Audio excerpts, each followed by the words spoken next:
Hi guys, welcome back to my YouTube channel. So today we are going to talk about a certain kind of people in our lives. Yes, what kind of people? The ones which suck the life out of us, which suck the energy out of us. And we think there is probably something wrong with us. No, there's not something wrong with you. These kind of people are called energy suckers or energy vampires. Yes, give me a minute. So yeah, what kind of people they are and how do they make us feel and why do they do all of these things? So let me tell you a story of mine. When I was in college, there was a specific friend of mine who used to come to me every day just with complaints. Complaints about anything and everything. Yes. And I used to feel very bad, like life is so hard for her. She's suffering a lot. And in those things, I never understood that it is never about me. The friendship was never about me. It was always about her and us trying to solve her problems and probably me trying to solve her problems. And the thing is, most of the problems were the problems which everyone faces or which are very normal things to have. But she used to make it in such a way that I used to feel that, oh my god, she's struggling a lot, and I used to forget about my problems. And after a while, I realized that this friendship is not a friendship, just a connection where one person is coming to vent her feelings and I am there to listen and I am there to solve it with her. And when I try to say something, either I used to feel like maybe she's suffering a lot, I should not say, or she never used to consider me saying anything. For example, I'm saying, oh, I couldn't sleep at night, and she used to say, me too, and then she used to start her things.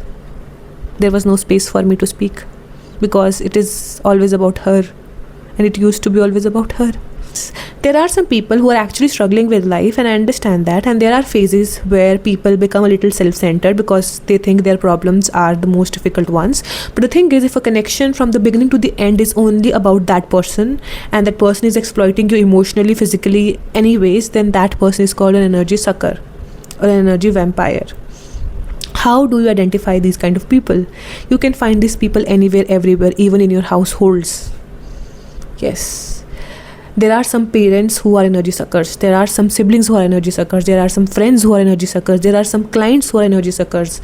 Oh my god. When I was new in this field of healing people, the clients I used to attract were so much of like I can't even say, like they used to eat my brain all the time. And yes, there are random people you meet on the internet, you become friends, and then you think, wow, they are listening to me, or I like being around them. But after a while, all you could think about is that it's never about me. And in relationships too, it happens in relationships too. So first of all, why do you attract these kind of people? Usually I've observed is you attract these kind of people is because you yourself don't have any boundaries. If you don't have any boundaries, you don't know where should I stop this person from entering my place. So you just let them be. And these people have a very good tendency to victimize themselves and to like make the situation in a way where you will feel that it's your responsibility to be there for them. They create a fake dependency on you, and you feel like I am responsible for whatever is happening in their life. You are not. So first of all, you need to strengthen your boundaries. Second thing is, these people attack those people who don't know their worth, who don't know what do they want in their life, and they are able to settle for anything and everything. You might call yourself that I was being nice and I'm very empathetic, but an empath without a boundary is another victim. So the same thing, it is very good to be empathetic, but then you need to understand to which extent I can be empathetic with this person, or to which extent I will allow this person to use me for healing herself or himself. Yesterday I saw an example wherein the girl just wanted to be friends with the person, and that person created a scenario in such a way where he told that girl that I'm too much dependent on you for everything, and either you become my girlfriend or I'll do that to myself. And I know that this might not happen in one day. This might have happened because of repetitively this girl allowing that person to cross her boundaries. So it is very important to have boundaries, especially for the empaths. Another thing is when you are emotionally not stable, when you don't have anyone to rely on emotionally, or when you don't have anyone to tell you your worth. It's not always the other person, it can be you too. Like sometimes you have to be emotionally stable for yourself. Then to fill that void, you attract these people. It's like probably most of the people attract these kind of people, but the people who are emotionally strong don't let these people affect their lives. They just recognize these people in the first or the second go, and they just distance themselves from those kind of people. So for that, either have a good friend to which you can share everything emotionally, or a partner, or be that person for yourself.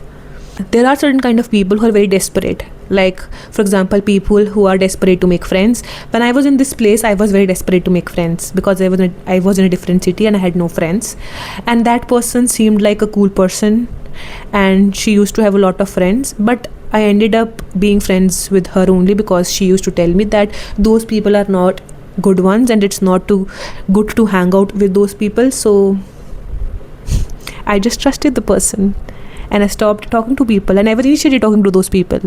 And she used to go and tell bad things about me to those people, so they also never initiated to talking to me. Until something happened and I realized, oh, I am being played here. So yeah, you need to be less desperate about things. Like it's like the things which are meant to come in your life will come anyways. At a point in my life where I attracted these kind of clients, I was very desperate for having clients. When I attracted these kind of opposite gender people, I was very desperate for love. So the moment you will let go of that desperation is the moment you will either not attract these kind of people, or you will know that this is not what I deserve. So usually the people who are younger in age, who are not loved at home, attract these kind of people and they continue to be with these kind of people. Like you don't understand the intensity of things. There are people who attract narcissistic kind of people and the people who just suck the light out of them and life out of them to an extent where they don't even want to live. There was a moment where I felt like, is it even worth living? Just because someone was spoiling my mental health. And it is not worth it to invest in these kind of people. I know they will make you feel that they can't live without you, can't breathe without you, but they can. They can. And these people have a tendency to victimize themselves to an extent where you will feel bad about abandoning these people or distancing yourself from these kind of people. For that, you'll have to be very strong. You will have to be very strong. And how you will be strong? By understanding that it's okay if this person is not aligning to me right now, and it's okay to not prioritize someone else at the cost of your mental health. It is okay. It is okay. It is okay to cut off people just because they don't resonate with you at that time. Like there are certain scenarios wherein you can directly go and talk to these people and tell these people that sorry, it is not working out. And sometimes these people are like, they will exploit you and manipulate you to an extent where you will feel bad about telling them. So it's okay to not tell them and then cutting yourself off. It depends from the kind of person you're interacting with and the kind of interaction or the kind of relationship you have with these kind of people. And now you will ask me, if you are so knowledgeable, then why did you end up in these situations? Because this knowledge is from those incidences. I was the kind of people pleaser too, and I also wanted love and respect and friends very desperately. But the more desperate I was, the more bad experiences I attracted. And the moment I let go of that want on and that need to be loved, to be appreciated, to have friends and everything, is the moment I attracted the best friendships of my life. Yes, the kind of friends I have are like gems. It's the best thing. The kind of people I have around is so beautiful. I'm not saying that I have mastered the technique, but yes, I somehow now also attract these kind of people. But then I know that I don't have to break this wall or this boundary with these people, because this has happened previously too. And yes, after you distance yourself from these kind of people, you will also want to go back to them. But why? Because the thing is, if that person was attracted to you, you were also attracted to them. And our brain has a tendency to go for similar experiences because that feels safe. So make your brain very strong before making such move, and distancing yourself from that person.